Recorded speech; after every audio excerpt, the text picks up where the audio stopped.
Welcome to the Freak Show, fellow freaks. I'm Matthew Brockmeyer. And I'm Christa Carmen. And this is Murder Coaster.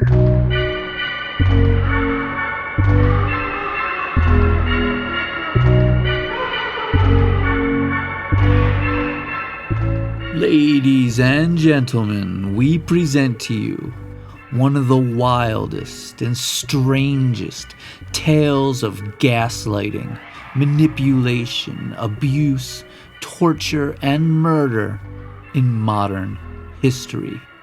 A tale too crazy to be believed, so weird that the police refused to even investigate it for years, allowing the insanity to continue undaunted, though they were contacted many, many times. It is the tale of a mother so cruel and unfeeling as to be a literal monster, a psychopathic and murderous redheaded beast, cunning enough to fool nearly everyone and appear for all to see as an all-American mom in white-bread suburbia. It is the story of Shelly Knotek and the Raymond, Washington torture killings. Let's begin. Prologue: The Dog Crate. Shelly Knotek dragged the corpse of Ron Woodworth off the porch of the farmhouse and out through the tall pines and oaks to a ramshackle outbuilding they called the Pole House. The body wasn't heavy, even starved down to nearly nothing. His thin limbs covered in welts, bruises, and contusions. The bottoms of his feet just shredded flesh, barely hanging on to the bone. Shelly hauled the corpse into the cool shadows of the Pole House, stuffed it into a sleeping bag, zipped it up tight, pulled the drawstring over his head.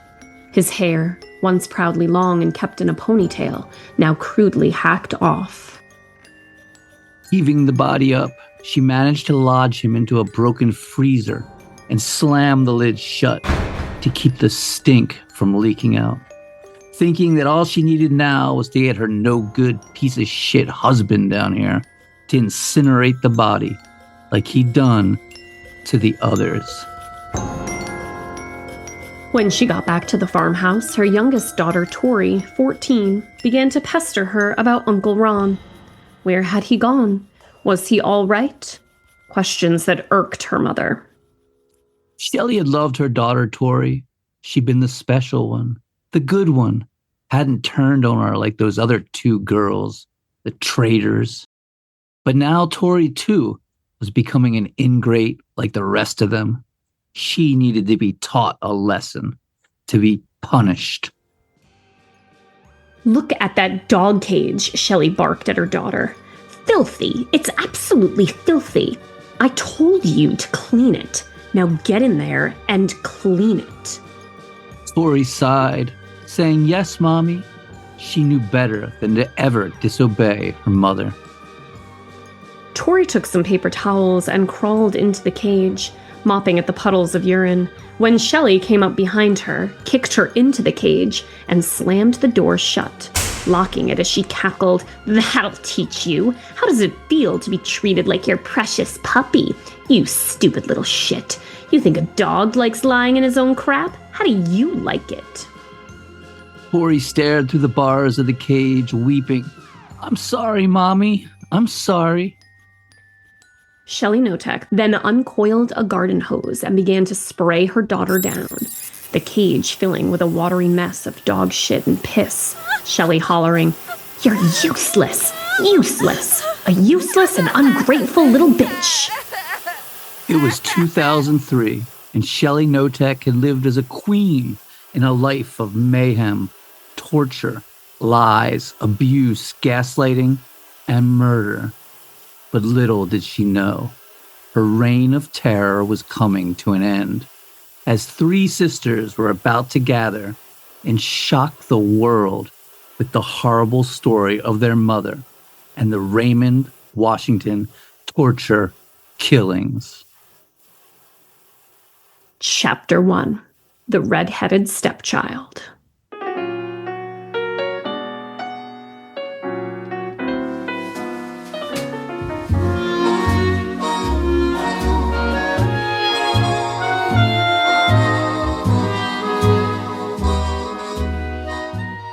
Michelle Lynn Watson, who'd go by Shelly, was born April 15th, 1954, in Battleground, Washington. Her father, Les Watson, was a high school football star from a rich family who owned several nursing homes and a bowling alley. But Shelly and her brothers Chuck and Paul ended up living with their mother Sharon in Los Angeles, in a cheap motel on Skid Row, where it is said that their mother may have worked as a prostitute. Shelly's dad, Les Watson, meanwhile, was moving on, swooping up a pretty young local girl named Lara, who was working at his family's bowling alley, telling her he was 6 years younger than he was, and barely mentioning the 3 children and ex-wife he had living on Skid Row in California. Lara was very innocent and very sweet and had no idea what she was getting into when she accepted Les's proposal of marriage. Les and Lara got married, and one day shortly afterward, Lara received a phone call saying, "When the hell are you going to come get these damn kids?" It was Sharon, Les's ex-wife, saying she couldn't take care of the children any longer, that she was completely destitute. So Shelly, 6 years old, and her brother Chuck, 3, went to live with their father Les and his new wife Lara. The baby, Paul, remained in Los Angeles with his mother. Shelly was a spitfire inside and out, stubborn and pouty, with a thick head of bright red hair, giving her stepmother trouble right from the start.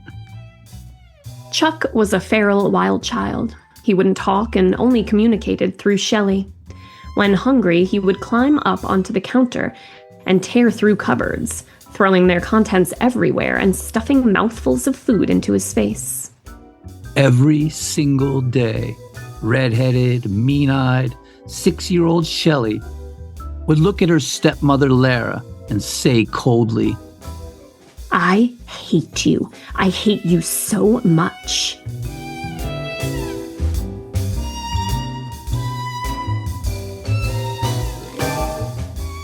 In 1967, Shelly's mother Sharon was found murdered in her motel room in Los Angeles.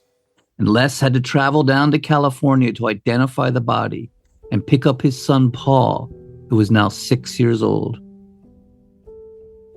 When told her mother was dead, Shelly showed no reaction at all. They tried to live the upper middle class lifestyle, boating in the summer, skiing in the winter, but Shelly was an absolute terror. She'd throw wild temper tantrums and was vicious and cruel, quick to pinch, hit, or pull hair. She'd even grind up glass and put it in her siblings' shoes. Man, that one's rough. Yeah. Eventually, it was deemed that Shelly should go live with Les's mother, Anna, the matriarch of the family. Anna Watson. Oh boy, she was a character. And Anna and Shelly were kindred spirits, both cruel and spiteful and willful. And they actually got along quite well together. And Anna would shape much of Shelly's later personality and sadism. Anna was 6 foot tall and 250 pounds, with a bum foot she'd drag along, while her husband George, Les's father, was much her opposite, short, sweet, and kind.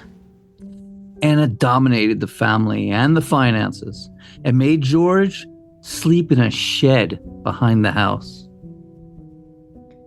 Anna loved Shelly, her bright red hair and fiery ways, and she'd tell Shelly that she was her favorite and was going to leave the house to her when she died. The stubborn redheaded child and giant grandmother with the bum foot made quite the couple. But eventually, Shelly moved back in with her father and stepmother. When Shelly was 15, she went to her high school guidance counselor and accused her father of raping her. Child Protective Services were called. The police were involved. But doctors found no evidence of sexual assault. No bruising, swelling, no trauma of any kind. It eventually came out that Shelly had read an article in True Confessions magazine entitled, "I was raped at 15 by my dad," and thought it would be fun to lie and mimic the article. The family was court-ordered to see psychologists, but Shelly didn't seem to grasp the enormity of what she'd done, how horrible the accusations were. She had no empathy or love for her father, couldn't care less about what she'd done, was a complete sociopath at 15 years old. The high school refused to have her come back after the scandal. So Les and Lara tried to enroll her in a boarding school, but they wouldn't take her either. So Shelly was eventually dumped off with Lara's mother, who was kind enough to take her, even though they were not blood related. And here she was a terror as well. She'd offer to wash the dishes, then just dump them all in the trash. She told the neighbors that her grandfather was abusing her. She loved to lie and to use lies to manipulate people. Eventually, they found a boarding school that would take her, St. Mary of the Valley in Beaverton, Oregon. But again, she was just an absolute terror, throwing fits, stealing, destroying other kids' property, and was asked to not come back. In 1971, Shelly ended up living with her father's sister, Aunt Katie, and her husband Frank on the East Coast in Virginia. They were a very wealthy, upper-class family. Frank was president of a coal company. Here, too, Shelly wreaked havoc, claiming she was being abused, throwing fits, stealing, making wild accusations, causing so many issues, Katie and Frank ended up getting divorced. Chapter 2. Randy Rivardo.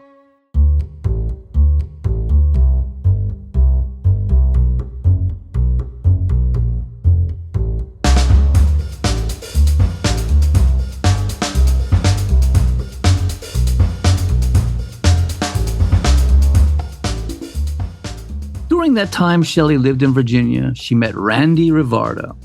Shelly had turned into a real beauty by then. Pale, perfect skin, a thin, alluring body she wasn't afraid to show off. Her red hair darkening to a deep auburn. Randy was smitten, and the two dated. But after graduating high school, Shelly moved back to Battleground, Washington, to work in one of her grandmother's nursing homes. Then, out of the blue, Shelly called Randy and told him she loved him and missed him, and that her family would give him a job at the nursing home, as well as a rent-free apartment if he moved to Washington.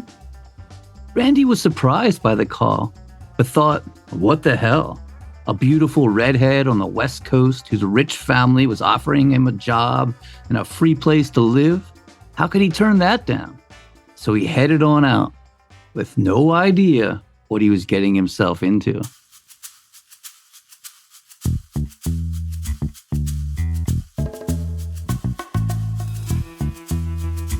Shelly had been causing so many problems there in Washington that her family came to the conclusion that the best thing to do would be to marry her off.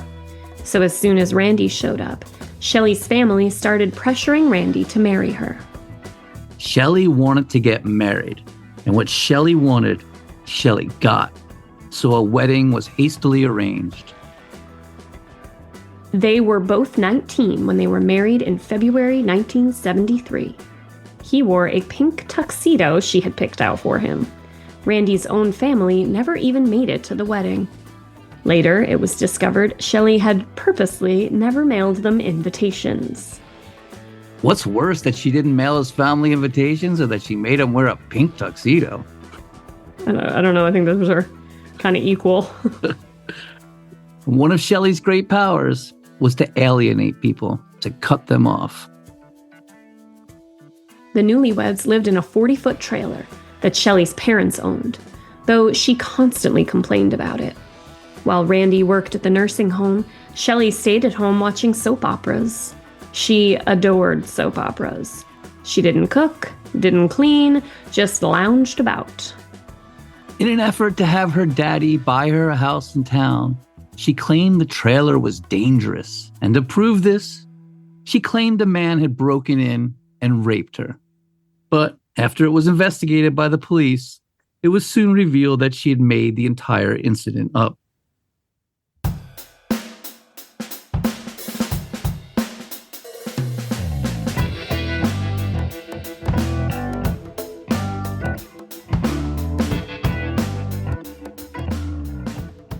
But it worked.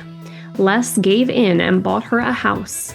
Here, too, she refused to work or clean. She bounced checks, owed the gas station and grocery store money, had unpaid tabs everywhere she could get credit.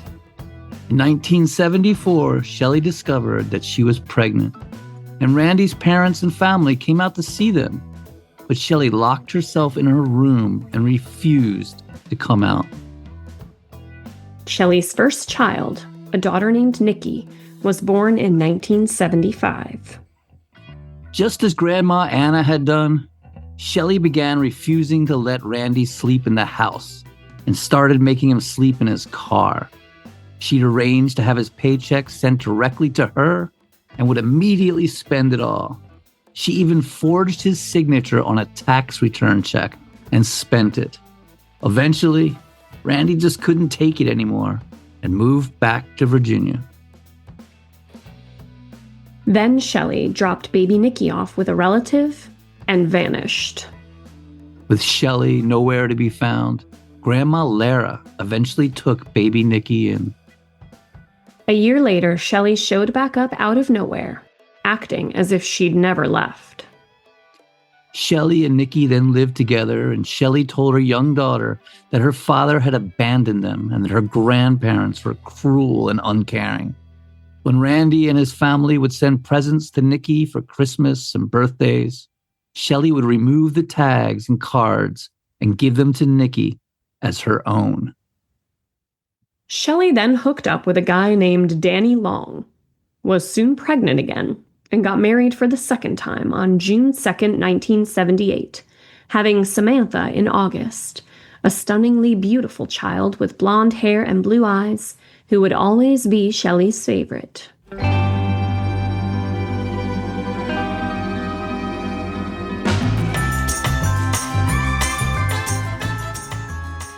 As we'd mentioned earlier, Grandma Anna had promised Shelly her house, and when she died, Shelly inherited it, and the family moved in. But surprise, it wasn't a happy household. Shelly and Danny fought constantly, throwing dishes, smashing things, screaming, and eventually Danny abandoned the family. After Danny left, Shelly had a string of boyfriends, telling her daughter Nikki, now 6 and starting elementary school, to call them all Daddy, and changing her surname at school to match whatever boyfriend she had at that time. Chapter 3. Dave Knotek. Hey you, I know this is the right way. You move me in the right way, and I'll be running to you.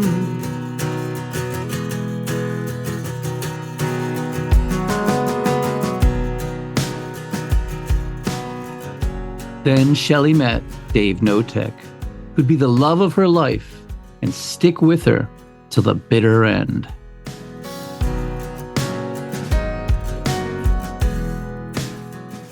Dave was from a family of loggers, very Pacific Northwest. After high school, he'd done a hitch in the Navy, where he'd gotten a lot of traditional sailor tattoos up and down his arms. After the Navy, he worked construction jobs and let his hair grow long. He was a hard worker who also loved surfing, camping, the great outdoors, and redheaded women. Shelly evidently was attracted to his muscles and toughness. his tattoos and long hair, and he could build her anything she desired. And Dave, well, Dave thought Shelly was a real catch. Beautiful, from a rich family, and he loved that thick red hair. Doug and Shelly married on December 28th, 1987, Shelly's third marriage. She was now Mrs. Shelly Knotek, a name the world would eventually know her by. It was a very small affair at the local courthouse, and Shelly's best friend, Kathy Loreno, who was also Shelly's hairdresser, served as a witness. Immediately, it would prove to be a fiery marriage, just like the other two. As Dave would later say, "She'd get violent, really violent. She'd slap me around and I wouldn't hit her back, because that's not what a man does. But she'd push, shove, scream really violent. I just wasn't used to that." But Dave somehow knew how to appease his violent redheaded wife, namely by staying away when she was in one of her spells.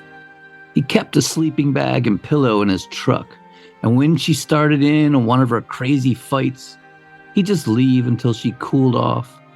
Oftentimes, she'd then be sweet for a few weeks or even a month, though sometimes just a few days, and other times it only lasted a few hours. Then Shelly was diagnosed with cancer. Or at least that's what she told everyone, reaching out for financial support and begging for money. She wrote her father, whom on a whim she'd once accused of rape. "I'll always be so proud to have you as a dad. The older I get, the more I've realized how much I appreciate you, Dad. I'm so full of pain and I just want out. You've known so little of my life for such a long time. Maybe next time around I won't make the same mistakes. I'm not strong enough to go through the months ahead, but I love you, Dad." Chapter 4, The Louderback House.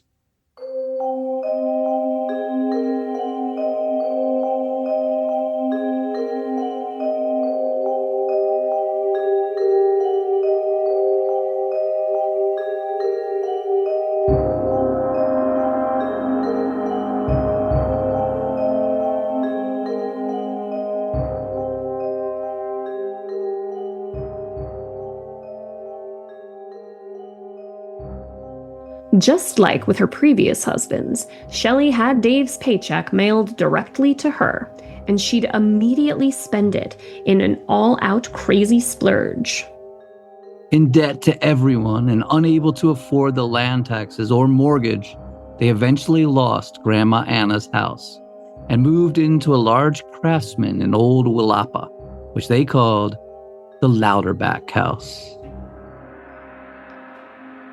It was a large house, and Nikki and Sammy had their own bedrooms, separated by an open space they played in, as well as their own bathroom. Here at the Louderback House, Shelly began to terrorize her children, in particular, focusing her wrath on Nikki. She'd mercilessly beat and punish the girls for any slight, real or imagined, mostly late at night. Shelly was a night owl who'd sleep all day, then unleash her fury at night, waking Nikki and Sammy up, dragging them out into the backyard in the middle of winter, to the point that they started sleeping in their clothes. She'd fly off the handle at the littlest of things, beating them with spatulas, wooden spoons, an electrical cord, a fishing pole, whatever was handy. It got so bad that they had to wear tights when playing tennis or going out in skirts or shorts to hide the bruises on their legs. She'd put on airs of being a loving mother, lavish them with Christmas presents, then take them all away the very next day. Oh, God, that's so fucked up. So mean. She found bizarre means of manipulating and controlling the girls, telling them the well was going dry so they couldn't take showers. Even though they were on a municipal water system, they'd have to ask permission to use the bathroom. Shelly lorded more and more control over her daughters, relishing in her sadism. She fought with Dave less and less, and he'd go along with it all. happy to just not be the target of her abuse. But Shelly was sure to always keep up appearances, acting for all the world to see as if they were a happy, loving, and stable family. She kept the house up, using her daughters as slaves, redecorating with heart-themed wallpaper and rose wainscoting, and they had hundreds of photographs of the family framed everywhere, appearing the happy, wholesome American family, smiling and bright-eyed. But the punishments just grew worse and worse and worse, and became more and more directed at Nikki alone. The new punishment was called wallowing. Shelly would burst into Nikki's room in the middle of the night, turn on the light, and scream, "Get up! Clothes off! Get the fuck downstairs, you worthless piece of shit!" "Shut the fuck up!" Nikki would come out into the front yard, naked, shivering, weeping, where her stepfather would be waiting with a garden hose. Shelly bellowing, "Make her wallow, Dave. She's a pig. Teach her a lesson." Wallow. Then Shelly would drag Nikki upstairs to the bathroom and run scalding hot water over her to wash away the mud, screaming the entire time how she was worthless.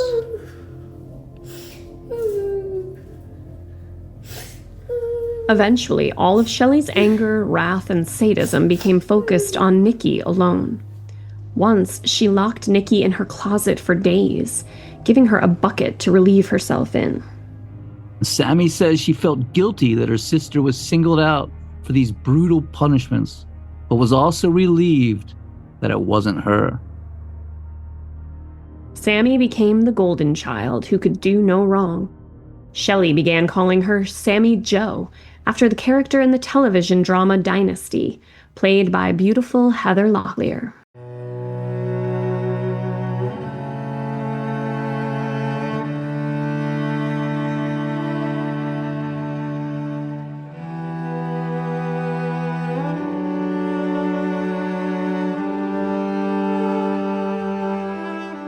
Sammy Jo was given nice clothes, allowed to go out and visit with friends, hang out at the mall, lead a normal life, while Nikki was only allowed to wear old sweatpants and was forced to do manual labor all day, then locked up and not allowed to leave the house. Dave would bring Sammy back stuffed animals, and Shelly would throw lavish parties for them, in particular a raccoon named, not very imaginatively, Raccoony, treating Sammy's toys better than she treated Nikki. That one's fucked up. That one really gets to me. So, she's just such a piece of shit. Mean. Chapter 5, Shane Watson.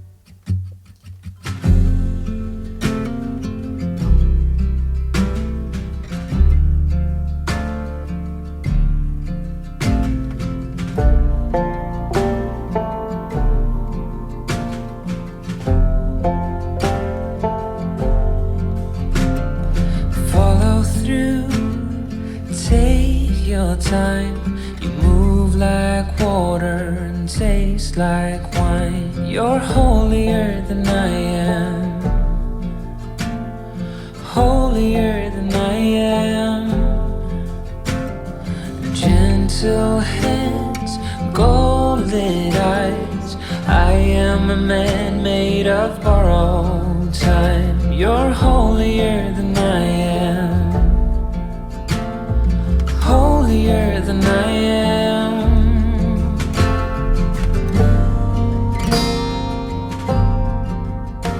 Shelly's little brother Paul, who'd been 6 when his mother was murdered in a cheap motel room in Skid Row, had gone down a bad road. Paul had gotten into drugs and fast living as a teenager, become a biker, and been in and out of prison for methamphetamine. He'd hooked up with an alcoholic Inuit woman from Alaska, and they'd had a child together named Shane Watson. The family struggled with drugs and alcohol, ending up homeless, and at just 13 years old, Shane found himself on the streets of Tacoma, Washington. Then, out of the kindness of Shelly and Dave's hearts, they agreed to bring the poor boy in and raise him as their own. Shane was a quiet kid with a charming, easy smile who loved Bon Jovi and had dark hair and eyes like his native Alaskan mother. Shelly set him up with a room in the basement, bought him new clothes, signed him up for school, and treated him as one of her own. Incredibly grateful, Shane began to call Shelly and Dave Mom and Dad. Aw, the perfect little home for this troubled youth. What could possibly go wrong? To Shelly, her children were no more than servants, and she behaved like a literal princess, lounging about in a bathrobe she kept half open, and on a whim calling out, "Fix me a bath!" And the children would have to drop everything and scurry to the bathroom, making sure the temperature was absolutely perfect, adding just the right amount of bubble bath.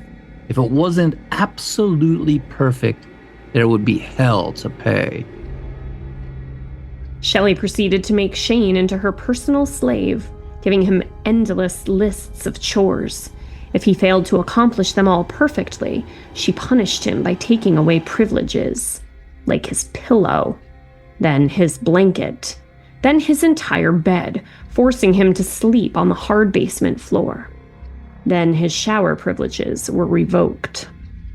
Then Shane was taught to wallow, woken up in the middle of the night, demanded to strip naked, and forced to lie in the mud and be hosed down like a pig, while Shelly screamed at him. "Wallow! Wallow, you ungrateful little pig!" While Sammy went on with life as a normal, popular girl, now Nikki and Shane were the objects of Shelly's sadism. She'd do bizarre things. She'd make them dance together naked, Nikki crying and begging her mother to stop. She'd make them go out to a small rise in the backyard and sit naked, back to back, saying, "You'll stay here until I say you are done." Then march back to the house and watch television. Shane would whisper to Nikki, "Man, I'm tired of this shit. I am too.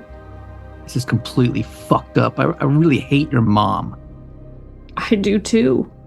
She's crazy." Yeah, I know.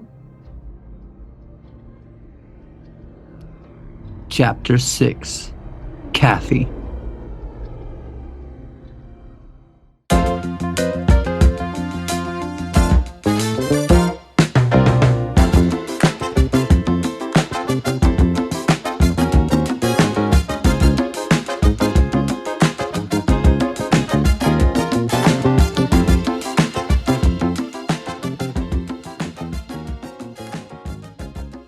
Kathy Loreno was Shelly's hairstylist and best friend, even having served as a witness at Shelly and Dave's wedding. Shelly would hire Kathy to babysit, and Kathy would bring her curling iron and do up the girl's hair, becoming more than just a friend, but a part of the family, Aunt Kathy. Then Shelly got pregnant and announced that Kathy, who'd recently had a falling out with her family and had nowhere to go, would be moving in to aid her and act as a midwife. Dave, who spent as much time away from the house that he could, just went along with all of it, like he did everything else, knowing not to defy or deny Shelly. They moved Kathy's twin bed and dresser to the play area between Sammy and Nikki's rooms and decorated it for her. They were a happy little family. Dave and Shelly, the mom and dad, Nikki and Sammy, the bright-eyed daughters, cousin Shane, whom they'd rescued from a life on the street, and dear Aunt Kathy, there to see to their needs like Alice in the Brady Bunch. Kathy practically worshipped Shelly. She drove her wherever she needed to go, tended to all her needs, becoming her personal servant. And little Sammy adored Kathy. But Shane and Nikki thought she was an overbearing busybody. They thought it was so weird how Kathy was so codependent on Shelly and catered to her every wish without a second thought. And in June of 1989, Shelly gave birth to another daughter, Tori Knotek. At this point, Nikki was 14, as was Shane. They were only a few months apart, and Samantha was 11. All the while, through pregnancy and birth, Shelly was still claiming she had cancer and was receiving chemotherapy. Sometimes she'd have Dave drive her to the hospital and wait for her in the parking lot, saying she was too proud to have him come in and see her receiving treatment. At first, she said it was non-Hodgkin's lymphoma, but then changed her story and said it was cancer of the pituitary gland, but that it was very, very serious. Telling her stepmother, Lara, "It's pretty bad. I'm not sure how much time I have left." But by this point, Shelly's father and stepmother were beginning to question this whole cancer thing. It made no sense that a doctor could mischaracterize non-Hodgkin's lymphoma for cancer of the pituitary gland and suddenly change treatments. And who was paying all the medical bills? Medical bills Shelly talked about, but was never able to come up with in person. So, Shelly's father and stepmother basically told her right to her face that they thought she was lying.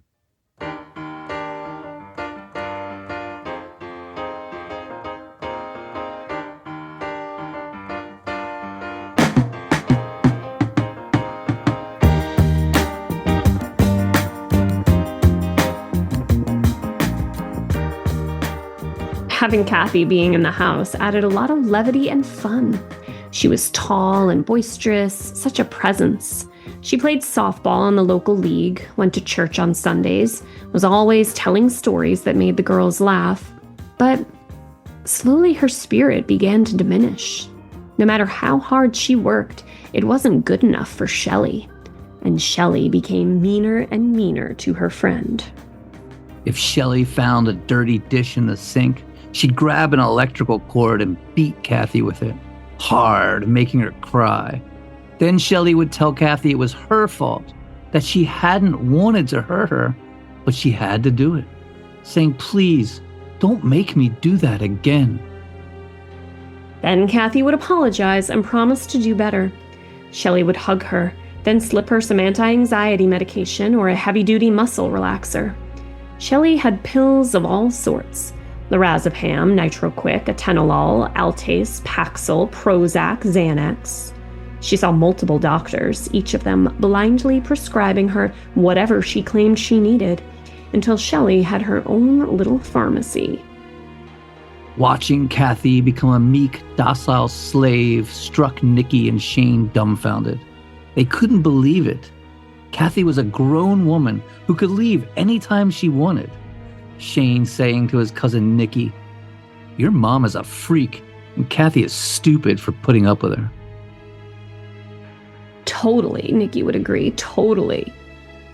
Though Kathy was much larger than Shelly and an athlete, Shelly would just beat the living shit out of her, sometimes in a full-on drag-out fight that the children would sit and watch in awe.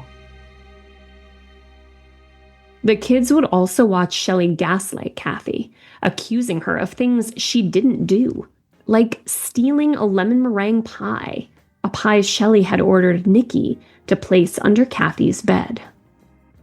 When Shelly accused Kathy of stealing the pie, Kathy said, "No, I did not do that."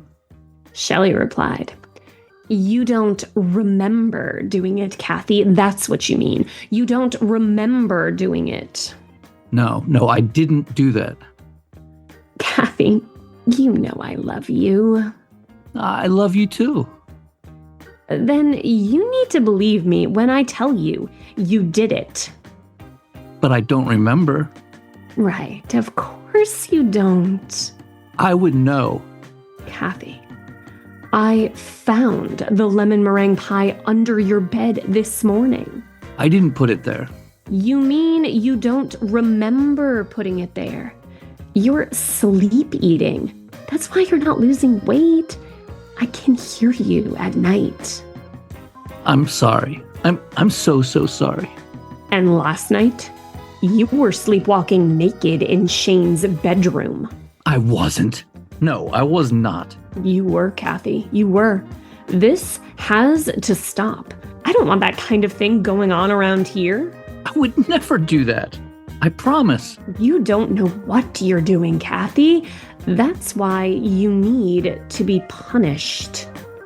Then Shelly would force Shane to lie and say he had indeed seen Kathy in his room naked in the middle of the night. And Kathy would fall apart, weeping, broken.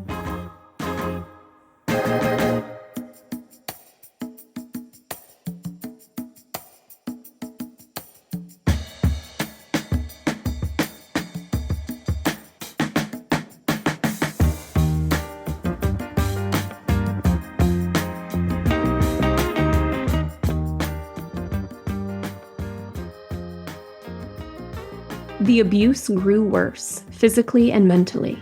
Shelly kicked Kathy down a flight of stairs, forced her to do the chores around the house naked, made her ask permission to use the bathroom, forced her to bathe with a garden hose in the yard using raw bleach instead of soap. Nikki and Shane would watch, just happy it wasn't them being punished, and always wondering why Kathy didn't just leave. She was an adult, and they were just kids who had nowhere else to go.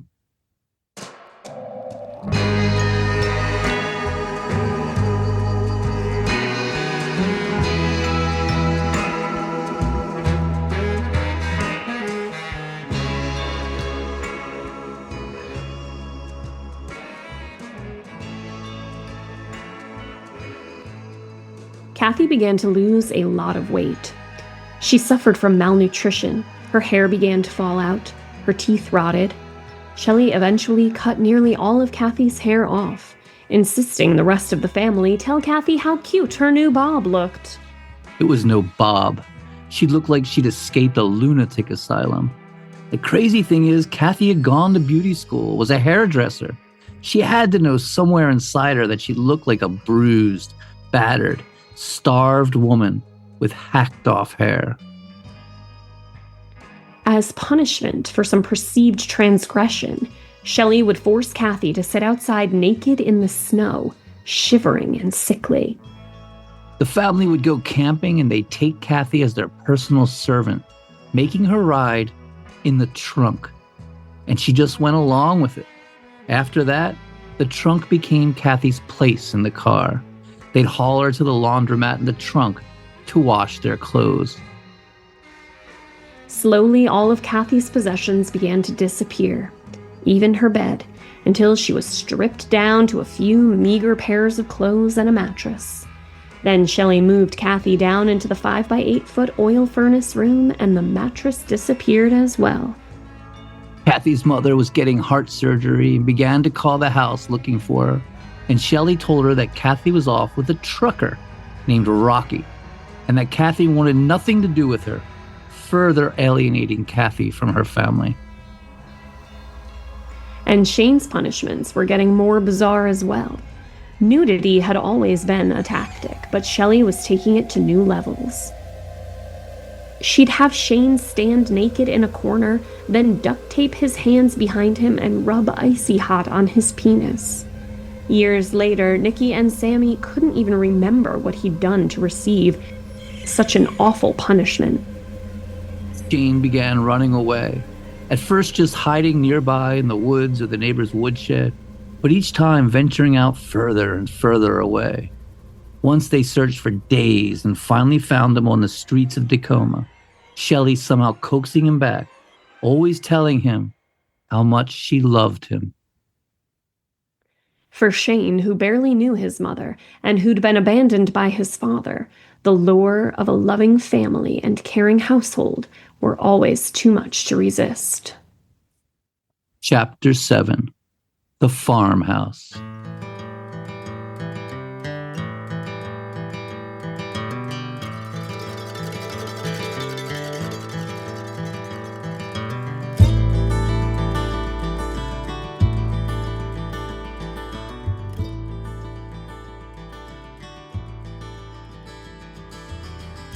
In the summer of 1992, the Knotek family moved to a dilapidated 1930s farmhouse on 5 acres, a place they'd call the Monahan Landing House. In many ways, it was a step down. It was much smaller than the Louderback house, and there was only one bathroom. It also needed a lot of fixing up. But there was an orchard, gardens, a horse stable, a chicken house, and several outbuildings. And the one thing it truly had was seclusion. It was completely fenced, and the neighbors were far enough away as to not be able to see anything.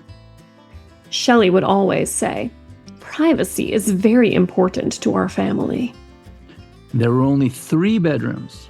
So Tori, the baby of the family, now 3 years old, slept in her parents' room. Shane slept in Nikki's closet on the floor.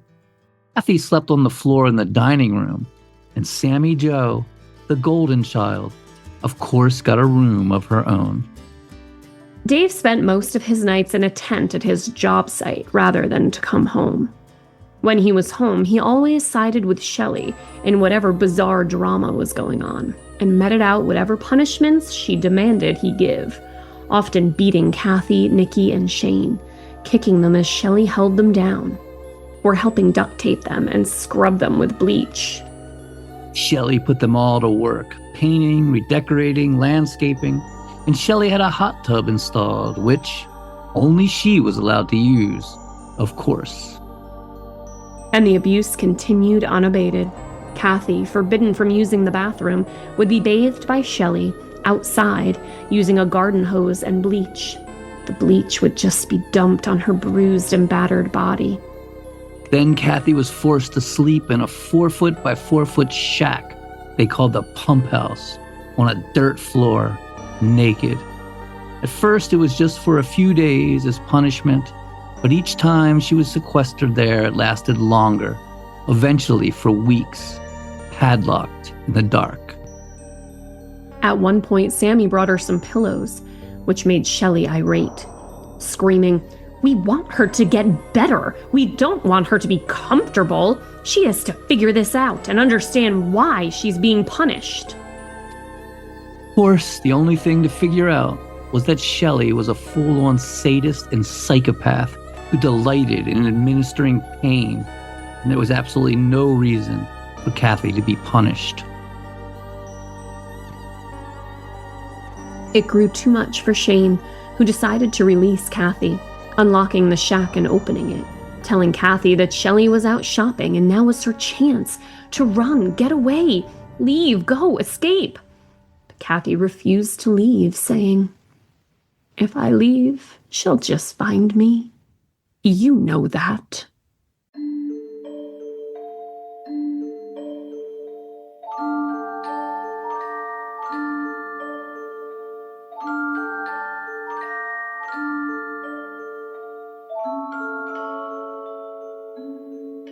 Shelly continued with her cancer facade.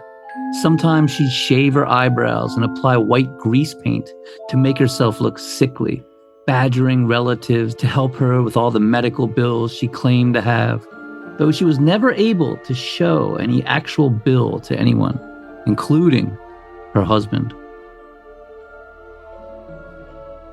When her stepmother Lara confronted her, saying she didn't believe she had cancer, Shelly went into the bathroom and hacked off some of her hair, returning with it in her hands and saying it was falling out, though it had obviously just been cut with the scissors.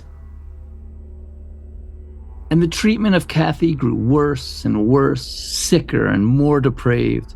They duct taped her to a board and waterboarded her, made her drink smoothies of rotten meat and eat cups of salt. Kathy grew emaciated, her skin hanging off in folds, covered in bruises, her teeth nearly all gone, her hair hacked off. It got to the point where she couldn't walk, only stumble a few feet and fall down. She couldn't see straight. Shelly just said that Kathy was being lazy. Then one night, they heard gurgling noises. Awful sounds, and Dave investigated to find Kathy drowning in her own vomit, her nose and mouth filled with it. Dave said he tried to clear it from her mouth and nasal cavity, tried CPR as well, but she just stopped breathing. Kathy Loreno was dead.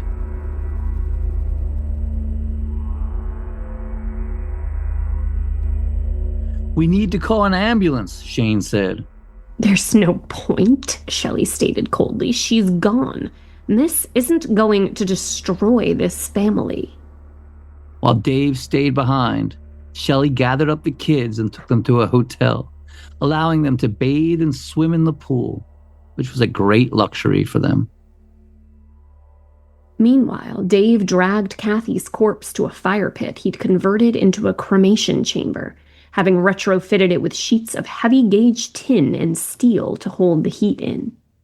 He piled wood and old tires over Kathy's corpse, hoping the burning rubber would hide the scent of cooking human flesh, covering the mess with diesel fuel and set her alight.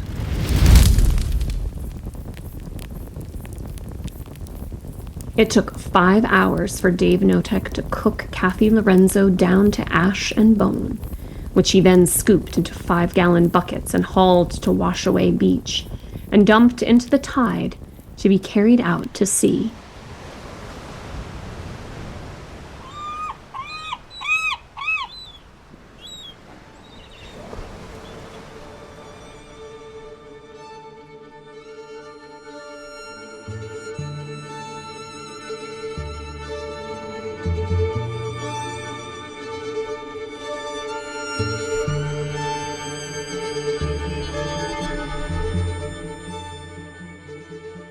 After Kathy's death, Shelly went into a state of total paranoia, making up story after story for the children to memorize.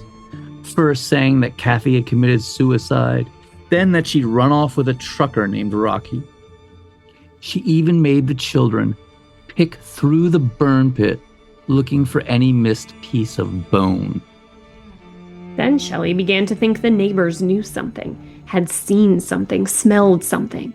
She began to demand that Nikki and Shane stalk their house, sit beneath the windows, even crawl into the space beneath their home and listen through the floorboards, telling them, "Find out whatever you can, but whatever you do, don't get caught."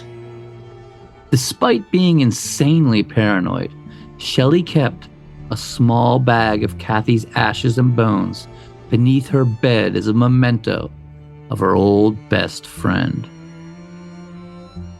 With Kathy gone, Shelly began to ramp up her punishment of Nikki and Shane again, forcing them to wallow in the mud naked, beating them with spatulas and electrical cords, all while the golden child Sammy Joe lived in a seemingly different world, beyond the filth, degradation, torture, and death. She wore nice clothes, was popular, went out, hung out at the mall with her friends. Shelly would constantly whisper to Dave that Shane was going to tell what had happened to Kathy, telling him that Shane was also abusing the littlest Tori, who was now 5, and Dave would beat Shane mercilessly. Then Shane was gone. Poof, as if he'd disappeared into thin air. He'd disappeared before, running away, but Shelly had always gone on immediate searches, hunting him down, always finding him. This time, Shelly seemed nonplussed. She claims he left a note saying, "I love you, Mom," though no one ever saw this note. Then Shelly claimed that Shane had called on the phone and was on a fishing boat in Alaska, happy as could be.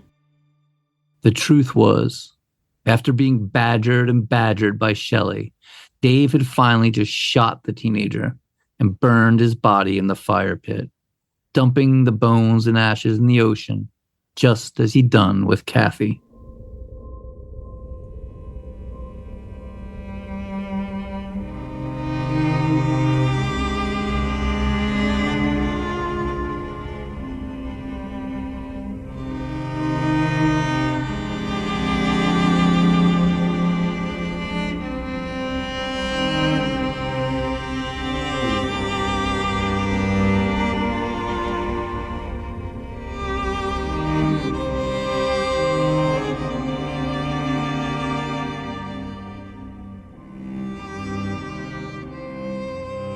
With both Shane and Kathy gone, Now all the violence and torture was heaped on Nikki.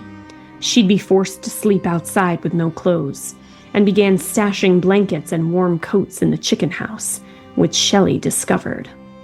It grew so bad that at one point Nikki tried to hang herself in the barn, but the twine she used snapped. Nikki graduated from Willapa Valley High School in 1993 and registered for Gray Harbor Community College, securing financial assistance through a grant, planning to get a degree in criminal justice and get the hell out of the House of Horrors. But Shelly would see to it that that didn't happen. First, Shelly took her clothes, leaving her only the ragged sweatpants and hoodie she gardened in. Then she took away her bedroom, making her sleep in the living room where Kathy had been forced to sleep. Then Shelly took away her allowance and vehicle, saying, "We are cutting you off, Nikki. You don't deserve anything we've done for you. You are selfish and ungrateful." With no car, no money for bus fare, not even clothes to wear to class, Nikki had no choice but to stop attending community college. But in her frustration and desperation, Nikki started fighting back. One day, Shelly chased her into the chicken shack, attacking her, and Nikki grabbed her mother by the hair and threw her to the ground, screaming, "Don't ever touch me again!" Losing her ability to control and dominate her oldest daughter, Shelly then sent Nikki to Dave's sisters in Canada. It was only to be for 10 days, but Nikki stayed, the weeks becoming months, Nikki helping her aunt with her house cleaning service. For the first time in her life, Nikki felt accepted, unconditionally loved, and part of a real family unit. She decided then she'd never live in that house of horror again. She'd rather be homeless. Eventually, Nikki went back to Washington, but instead of returning home, she stayed with her stepfather in a tent on Dave's job site on Whidbey Island, the two of them hiding out from the wrath of Shelly. They were destitute. Dave's paychecks were mailed to Shelly, who immediately cashed them and spent the money. But they made do. They'd shower at the state park, eat at soup kitchens and charity food pantries. Nikki gained a new feeling of contempt for her stepfather, now seeing him as a sad loser, as much a victim as the rest of them.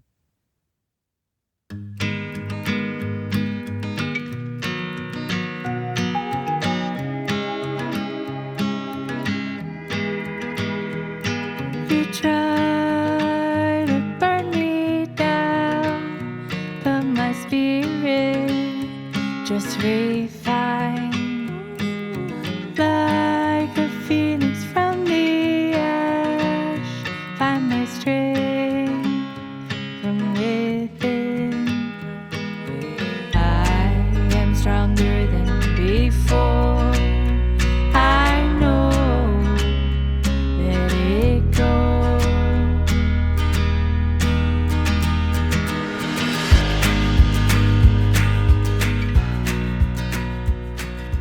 Nikki started working at Baskin-Robbins and found a second job cleaning motel rooms, the motel owner giving her use of a single-wide trailer. She now had her own place, was employed, and making her way in the world, and finally felt free of her mother's sadistic grasp. Chapter 8. Sammy Joe.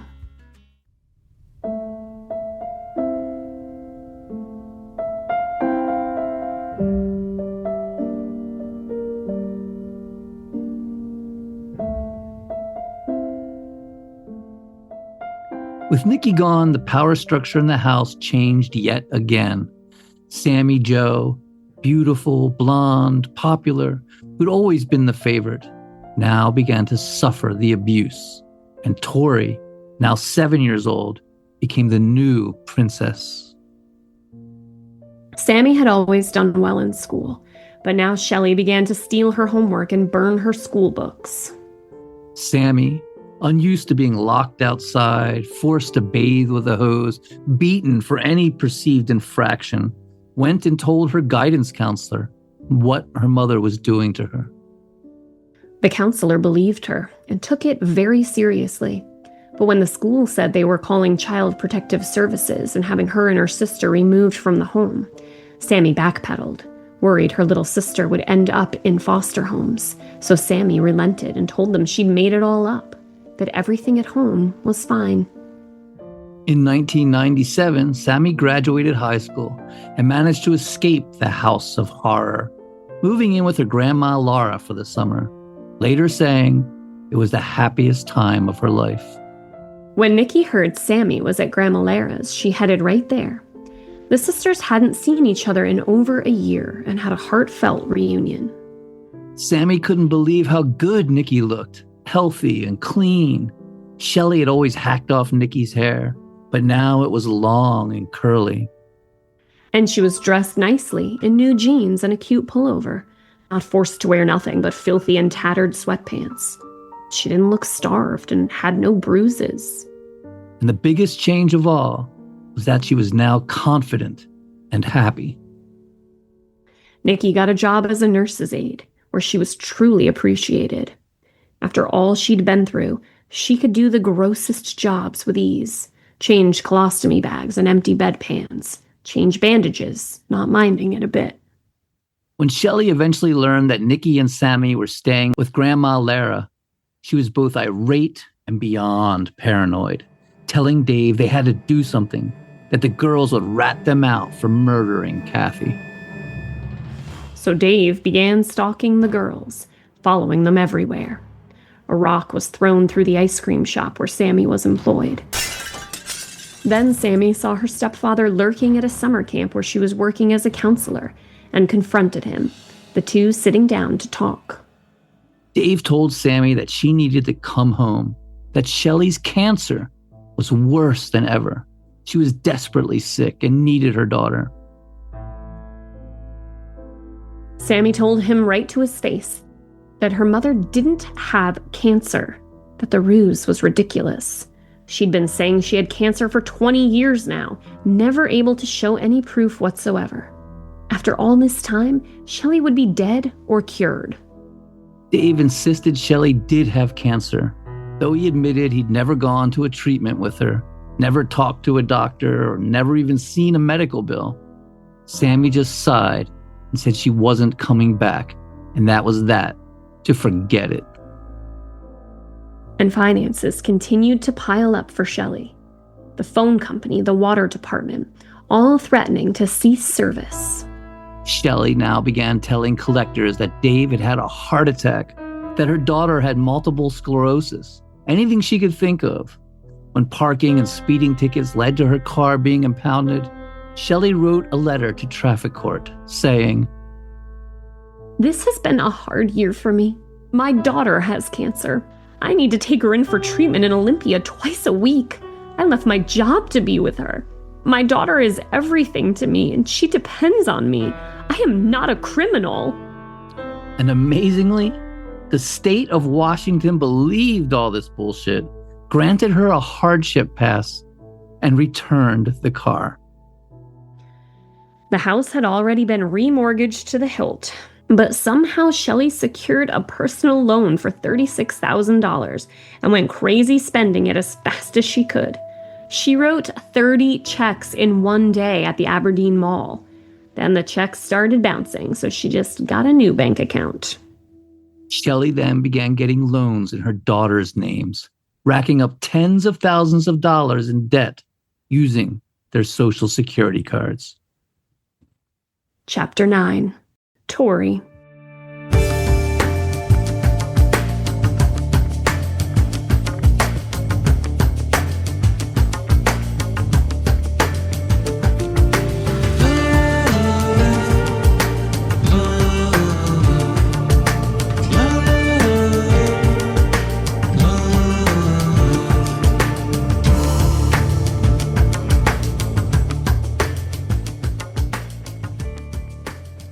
And now it was just little Tori in the house of horror with Shelly. The weirdness started small. At first, Tori's homework kept going missing. Then the screaming started, the insults, the threats. One night, Tori woke up to her mother ripping the blankets off her and leaping onto the bed, pinning her down, staring deeply into her eyes and saying, "Would you ever consider killing yourself?" No, Mom, Tori stammered. Shelly just sat there, staring and staring, before slowly getting up and silently lurking away. Then the beatings began. Shelly striking Tori, only 10, with a fishing pole over and over until it snapped.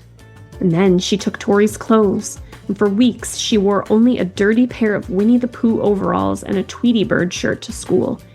Day in and day out, the same filthy clothes and no coat in the freezing Washington winter. Tori was humiliated. As Tori entered puberty, her mother began demanding she strip naked to be examined so she could study her body. One day, Shelly insisted Tori cut a lock of pubic hair for her baby book. Tori was aghast, saying, "Mom, that's crazy. No one does that." Your sisters did it. Why do you have to be so difficult? I'm not being difficult. It's weird and creepy. No. Creepy? Creepy? There's nothing creepy about the human body, and if you think there is, there's something seriously wrong with you. Now, take the scissors. Do it. Sammy and Nikki did this too?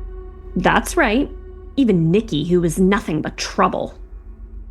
So Tori took the scissors, went, and cut a lock of pubic hair for her mother. When she handed it to her, Shelly just looked at it and laughed, saying, "I don't want that." Tori began to cry, humiliated. What? What? Why? I just wanted to see if I could make you do it.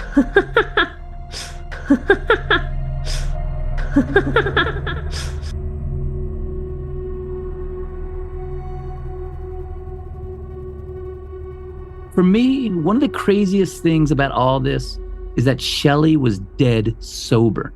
She didn't drink. And this sounds like the antics of a cruel and vicious drunk. But exerting pain and punishment was Shelly's drug. It's what she got off on, what she got high on. That and blowing through money as quickly as possible. Shelly also began gaslighting Tori into believing her sisters and Grandma Lara were evil, that they'd beaten her, abused her, abandoned her. Especially Nikki, saying she was evil and cruel, making up violent incidents that never happened, to the point where Tori became terrified of ever seeing her eldest sister. Again, using alienation as a tool of manipulation and control, building a wall between her youngest daughter and the rest of the family.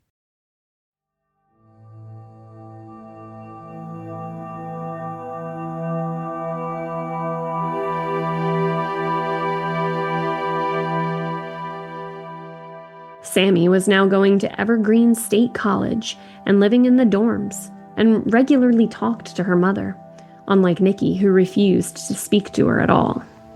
Shelly called Sammy and told her she had a lupus and a massive ovarian cyst and needed surgery, then never mentioned it again. Dave, meanwhile, hadn't been to the house or even seen his daughter Tori in nearly a year, living at job sites, borrowing his boss's car, utterly penniless and destitute, his paycheck going right to his crazy wife, who was now being referred to as Psycho Shelly by the rest of the family.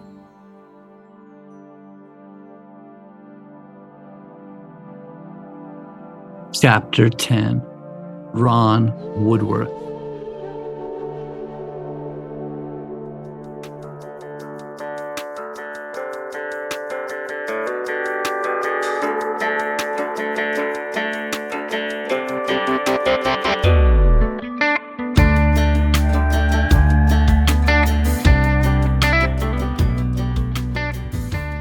Then Shelly somehow found herself a job, and a good job at that, working as a caseworker for the Olympic Area Agency on Aging.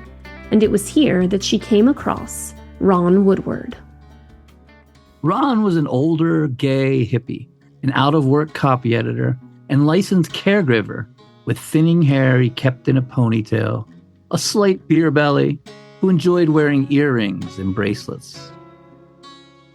He'd fallen on hard times, lost his home, and was living with his mother in a trailer with several stinky cats and his beloved book collection. He loved books, especially about ancient Egypt, which he was fascinated with. Shelly would hire Ron to babysit Tori, and they'd play checkers and cards, Ron always letting her win, talking endlessly about Egypt. Ron and Tori really hit it off, and he became like part of the family. They started calling him Uncle Ron. Ron was down on his luck and stuck in a cramped trailer with his ailing mother, but his good friend Shelly was there to lend him a hand. Good old Shelly. Such a great person. She let Ron move into Sammy's old bedroom, bringing his books to fill the bookshelves. Now it was Ron, Shelly, and Tori living in the little farmhouse together. One day, Dave made a rare appearance, surprised to find an old hippie living in his stepdaughter's room, with Shelly telling him, "This is my friend Ron. He's gay. He's been evicted from his place, and he's going to work around here." Dave just shrugged. He was dead inside. Nothing shocked or bothered him anymore. Not even his wife moving a strange man into their house and never telling him about it. Ron was a good servant, saying, "Yes, Shelly dear," at her every command, Shelly patting him on the head. But of course, Shelly became meaner and meaner, her sick sadism kicking in. She'd accuse him of something ludicrous, and he'd say, "Sorry, Shelly dear." "Do you mean to insult me with that tone?" No, sorry, dear." "Ron, I don't want a useless queer like you talking to me. You disgust me, Ron. Get out of my sight and stay away from my little girl. You're a bad influence." Tori says that when the abuse became directed at Uncle Ron, initially, she was just happy it wasn't her being tortured anymore, just as all the other children before her had said.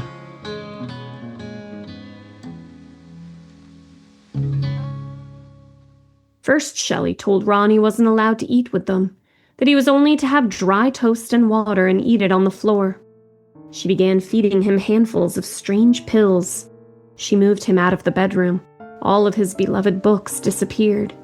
He worked 18 hours a day, gardening and doing farm work, moving and stacking wood, weeding, digging, tending to the chickens.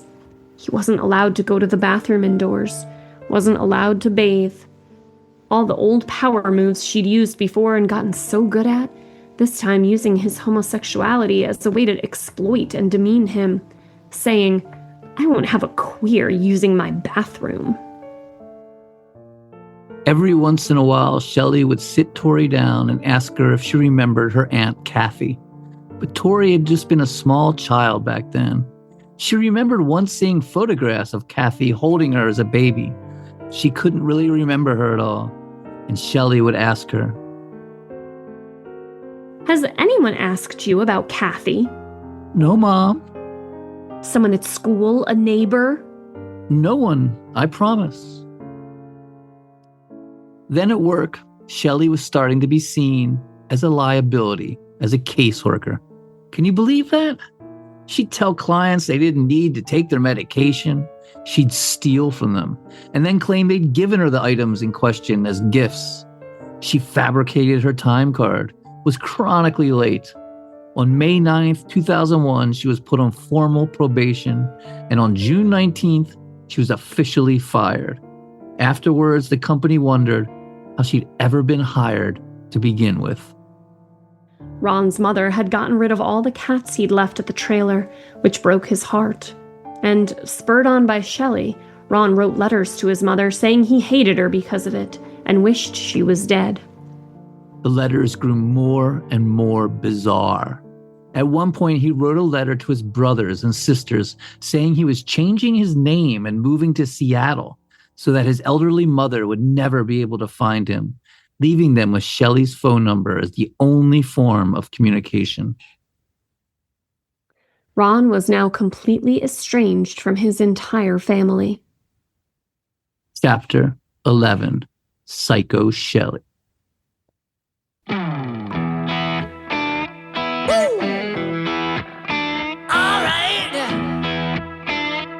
Well, I've been down so long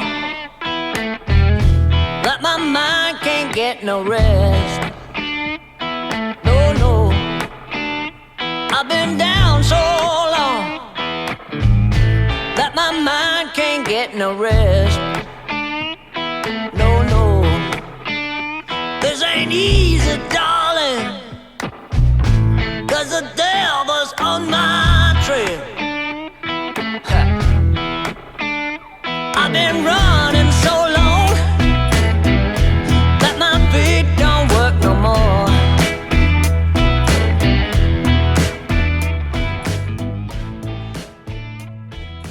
Grandma Lara had retired, but was looking to do something with her life, and decided to move down to Oregon to refurbish an old monastery and turn it into a wedding chapel. And Nikki was between jobs in Bellingham and decided to join her. On Nikki's first night in Oregon, she was watching television with Grandma Lara, and a true crime show came on. Nikki loved true crime and was watching it intently when something overwhelmed her, some inner darkness, and she began to weep. What is it? Grandma Lara asked. What's wrong? I've never told anyone this. It's a secret. But Mom and Dad killed Aunt Kathy. Killed? Murdered. Then they both began to cry, Lara holding Nikki and rocking her. We have to tell someone, Lara said. And so she called the police. Authorities in Washington asked them to write everything down and fax it to them, which they did. Nikki writing, quote, "A long time ago, when I think I was about 15, is when Mom did it. Mom was always mad at Kathy. She treated Kathy real mean. She would hit Kathy with steel-toed logging boots of Dad's. She would give Kathy all kinds of drugs. Then one night, us kids heard all kinds of things. So we peeked in Kathy's room and saw Dad doing something to Kathy, cause a lot of white foaming stuff was coming out of Kathy's mouth. I think Mom poisoned her. Kathy wasn't moving. I think she was dead. We had to run back away from the room because we're not allowed to be downstairs, and we didn't want Mom to know what we saw. She would beat us or do bad things to us if she knew what we saw. We were taken to a motel room, and Dad kept a burn pile burning. We smelled something really bad, and rubber burning. Mom's going to do something really bad if she knows I told, or she's going to blame Dad. I hope Dad doesn't commit suicide because of me." And the cops did absolutely nothing. Eventually, Nikki told her boyfriend as well, and he pressured her to go to the police in Washington in person, saying they weren't going to investigate a random fax. Hesitantly, Nikki agreed, and so they headed to the Raymond, Washington Sheriff's Station.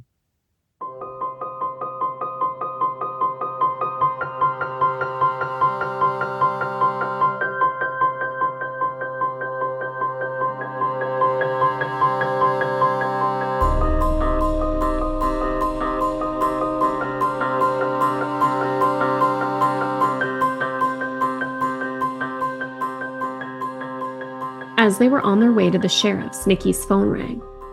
It was her mother, Shelly. How could she have even gotten her number? They hadn't spoken in years. Nikki answered, heart pounding, sweat gathering on her skin, the tiny hairs of her arms going stiff. Hello? "Hi, Nikki, it's Mom. You know, I've been thinking, we all need to take a trip to Disneyland together. Wouldn't that be great? I'm planning it right now. You girls and me and Dad. Won't that be great?" Yeah, Mom, that'd be great. Can I call you back? I'm in the middle of something. Terrified, Nikki then dropped another bombshell, calling her little sister Sammy and telling her she thought their mother killed their cousin Shane. Nikki went to Pacific County Sheriff's Deputy Jim Bergstrom and told him everything. And again, nothing happened. Nothing at all. There was no investigation. They didn't bring Shelly in for questioning. Nothing. Sammy was in her dorm room at Evergreen one night, drinking beer with a boy, and they decided to play Truth or Dare. And when it came to truth, Sammy said to him, My mom killed somebody. Her friend Kathy. She moved her into our house, and then my mom tortured her until she died. The boy's face went white. He then politely told her he had to go and made a hasty exit. Smart move. And Sammy began to realize how horrible this family's secret was. How it was not normal. That it terrified normal people. She confronted her mother, saying, Don't think it's right that Kathy's family doesn't know what happened to her. Maybe we should tell the police. Are you fucking serious? Her mother replied. Do you want to ruin your life? I don't know that I can ever have a normal life, Mom. Not with this hanging over us. You never cease to disappoint me, Sammy. But Mom, Kathy's family is still looking for her. It's better that they don't know. They're probably happy that she's with a man who loves her. She's dead, Mom. I know that, Sammy, but talking about it now will ruin all of our lives. Do you want your friends to know? No, but... And you'll ruin your sister's life. Tori is completely innocent in all of this. Besides, Kathy committed suicide, Sammy. You know that. What, Sammy thought? Now it's suicide?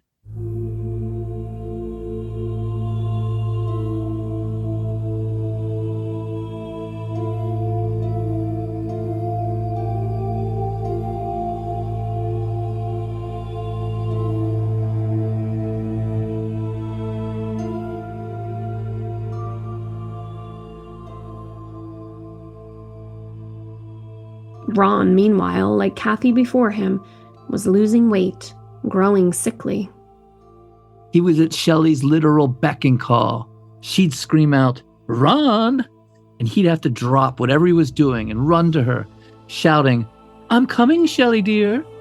Otherwise, she'd fume and met out strange punishments. She made him work outside with no shoes, weed whacking and clearing brush barefoot. Made him slap himself in the face over and over until he was bruised and covered in welts. Like the others before him, he would make pathetic and feeble attempts to run away, bolting into the woods or hiding in a neighbor's backyard. But like the others, Shelly somehow always found him, was able to sniff him out. Psycho Shelly was a hunter. A master manipulator and gaslighter, Shelly would say to him, You don't fucking care about us, Ron. You don't. I can just tell by watching the way you do things around here. You act like you're doing us a favor. Big guy, you're the lowest of the low. You don't care about me. You're just using me. That's what you are, a big fucking user. Oh, Ron, the gods are disgusted by you. Since he wasn't allowed to use the toilet without permission, Ron would often pee in containers in his room. Once, Shelly found one, screaming, Ron, what is this? I had to go to the bathroom. You disgust me, Ron. This is my house. Your nasty habits make me sick. I'm sorry, Shelly dear. Drink it. What? You heard me. Drink it. Drink it down, every last drop. Yes, Shelly dear.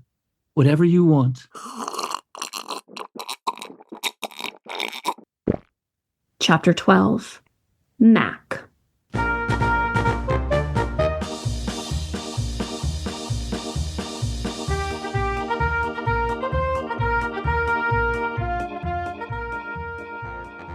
Then came Mac, or James McLintock, an old friend of Kathy's that was going through rough times.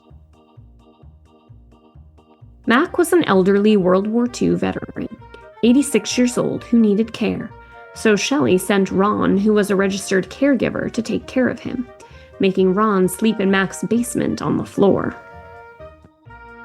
Shelly gaslit and wooed the elderly war veteran, making Ron his personal slave, and schmoozed him into making her the sole beneficiary of his will. And then he somehow died. Can you believe it? In some kind of fall, Mac hit his head and died. Ron was there when it happened, but Shelly was not. The coroner ruled Mac had died from acute subdural hematoma caused by blunt impact to the head, saying there was a possibility it happened from a fall. It was a little suspicious, though, but Mac was elderly and on his last legs, and in the end, no one really cared. Shelly inherited $5,000 and his house, which was worth $140,000.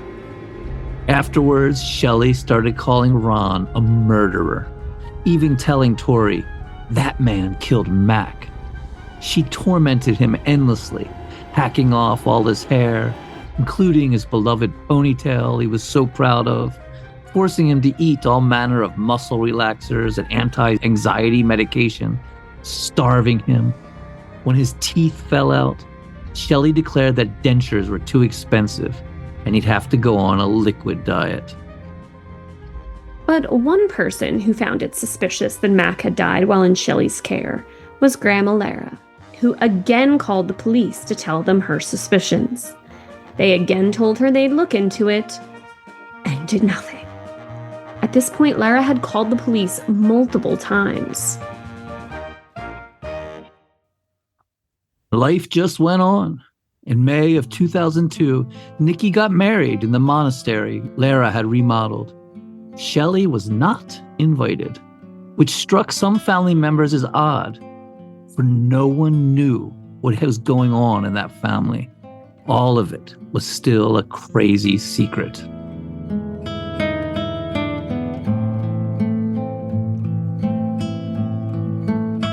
Meanwhile, Ron's mother, having tired of the hateful letters she was receiving, filed a restraining order against her son. When the sheriff pulled up to the farmhouse to serve it, Ron was on the front porch, a dirty, skeletal figure, and he leapt up and ran away into the forest. The sheriff, exasperated, knocked and left the papers on the porch. This scene is, I don't know, it strikes me as so funny for some reason. Poor old Ron, all haggard, sitting there, and when he sees the sheriff, he's like, oh, run away, and just darts into the forest. Yeah, it's crazy. So Shelly then called the sheriff to inform him that Ron no longer lived there and was in Seattle. The sheriff said he didn't appreciate being lied to and that he'd seen Ron there on the property. Nonplussed, Shelly just immediately changed her entire tune, saying, oh yeah, he is here, yeah. He's actually very sick. I've been taking care of him, but he has a heart condition and he may soon die. Nothing suspicious or weird going on here. Life just grew more and more bizarre. At some point, Ron fell off the roof while putting on shingles, so Shelly made him go back on the roof and fall off again as punishment. It became a regular thing. When Shelly got mad, she'd make Ron go onto the roof and throw himself off, barefoot. When his feet got torn up in the gravel and dirt, she'd make him dunk them in boiling water and bleach. I don't know how he didn't just die from one of these falls, but she'd make him do jumping jacks in blackberry brambles, his feet cut and battered beyond recognition, then dumping bleach and boiling water on them until the skin began to fall off in clumps. In agonizing pain, Ron could no longer walk, no longer work, and was now useless. Shelly threatened to take him to a homeless shelter, to drive him to Tacoma or Seattle and just drop him off on the streets. And then one day, Ron was just gone. Chapter 13. A reunion of sisters.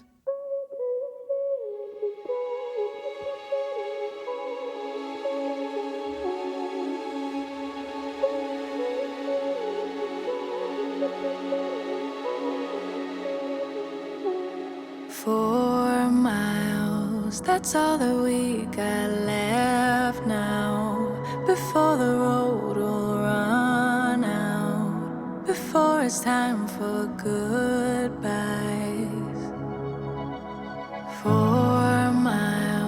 until we're changing our lives. What's at the end of this ride? Don't know just where we'll arrive.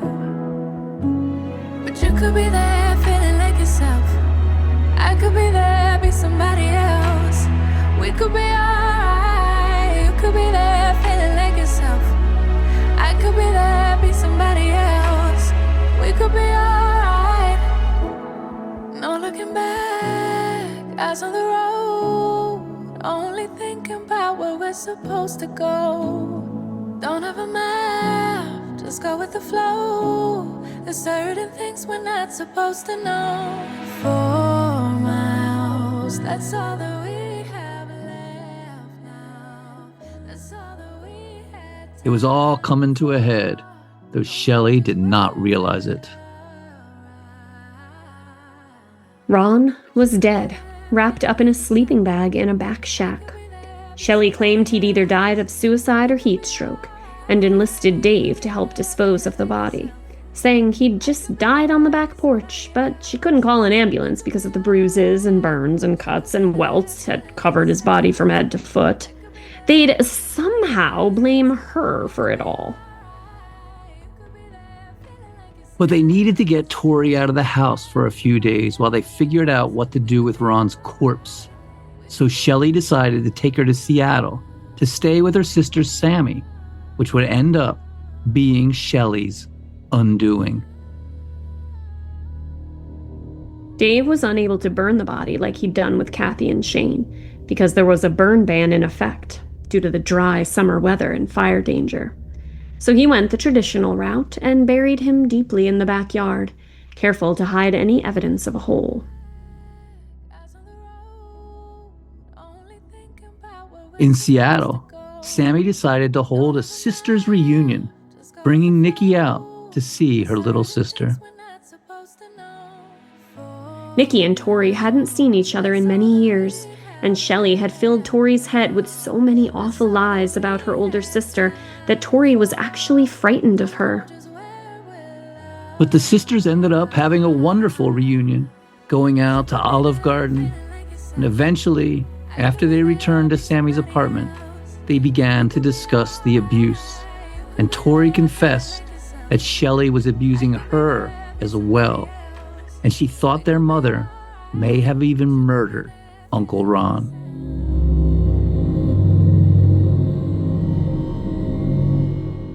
Sammy and Nikki were horrified to hear the abuse was continuing, and of the mysterious disappearance of Uncle Ron. They went to the police, again. But this time, with the added testimony of Tori, the authorities finally listened. While the police still only had unfounded rumors about the murders, hearsay at best, and no bodies or murder weapons, they did have direct testimony evidence of child abuse, so Child Protective Services came and swooped up Tori. Shelly, of course, denied any abuse of any kind, put on a big show. Shelly was tough and wasn't going down without a fight. She'd find a way to worm out of it all, she always did, to manipulate and gaslight and blame and sneak. But it was a different story for Dave.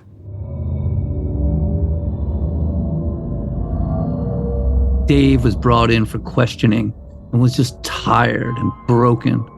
For a while, he managed to put on the charade of normalcy, but then he just broke down and told them everything, including where Ron was buried. So, Ron's corpse was dug up, and Shelly and Dave were arrested, ironically on Kathy Loreno's birthday. She'd been missing for 10 long years now. Shelly was a mess at this point. She'd gained a lot of weight, had broken her thumb somehow. Her once luxurious red hair had gone gray and limp, and the press quickly picked up on the gruesome case, calling it the Raymond torture killings.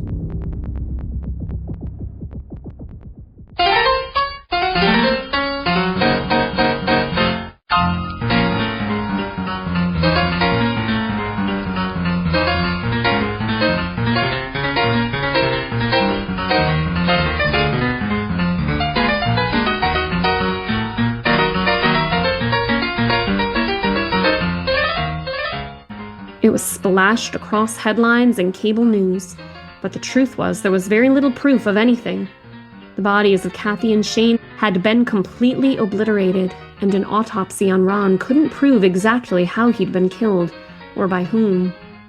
So Dave was able to plead guilty to second-degree murder, not first-degree, for the death of Shane, as well as unlawful disposal of human remains, and was sentenced to just under 15 years in prison. Shelly, always devious and manipulative, entered an Alford plea of guilty to 1 count of second-degree murder and 1 count of manslaughter. An Alford plea, which we've discussed before, is a guilty plea where the defendant is able to assert innocence, but states that the evidence is too strong to actually plea innocent. It's usually a plea made by innocent folks as a means of being given clemency, as in the case of the West Memphis Three. But in Shelly's case, it was the opposite. An obviously guilty person, just too stubborn and defiant to admit to what she'd done. At sentencing, Shelly stated, "I'm known as some kind of horrible monster. I'm not. Kathy was my friend. I was not there when Kathy died." Shelly then claimed it was actually Nikki and Shane who had abused and killed Kathy. The judge didn't buy it, though. While prosecutors had given her a deal of 17 years to plead guilty, the judge tacked 5 more years on, giving her a 22-year sentence. Nikki, using that drive that freed her from her mother's grasp, now runs a successful business with her husband and lives in a mansion in Seattle full of children. Sammy still lives in Battleground, Washington, and is an elementary school teacher and mother. Tori lives in Oregon and works developing social media in the hospitality industry. Together, the 3 sisters went to true crime author Greg Olson and asked him to write their story, which he did in the book, If You Tell, a true story of murder, family secrets, and the unbreakable bond of sisterhood, which was the main source for today's episode.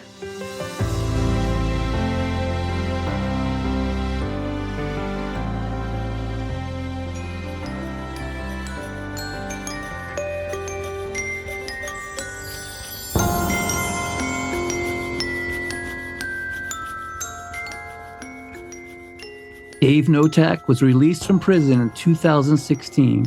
He lives on the Washington coast working in a seafood processing plant. Shelly Knotek was released on November 8th, 2022.